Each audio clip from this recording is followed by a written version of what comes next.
எத்தனை பேர் நம்ம இயக்கத்தை பற்றி விமர்சனம் செய்கின்றார்கள்? வேற எந்த இயக்கத்தையாவது விமர்சனம் செய்கின்றார்களா? கிராமத்திலே சொல்லுவார்கள், பழுத்த மரத்திலே தான் கல்லடி விழுகும் என்று. மக்கள் செல்வாக்கு படைத்த கட்சி மீதுதான் இன்றைக்கு பல்வேறு வகையிலே இன்றைக்கு அவதூறு பிரச்சாரங்களை செய்து வருகின்றார்கள். வேற எந்த கட்சி பற்றியும் யாரும் நினைப்பதில்லை. அனைத்து இந்திய அண்ணா திராவிட முன்னேற்ற கழகம் மக்கள் செல்வாக்கு மிக்க கட்சி. அதனால் நம் மீது அத்தனை பேரும் எரிந்து கொண்டு இருக்கின்றார்கள். அது மட்டுமல்ல, சிந்தித்து பார்க்க வேண்டும். அம்மா அவர்கள் மறைவுக்கு பிறகு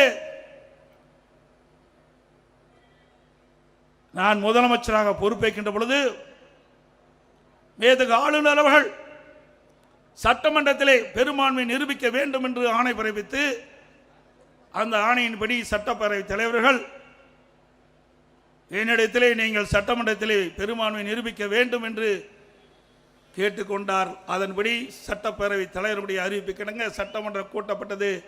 சட்டமன்றத்திலே பெரும்பான்மை நிரூபிக்கின்ற பொழுது இன்றைய முதலமைச்சர் அன்றைக்கு எதிர்க்கட்சி தலைவராக இருந்தார்.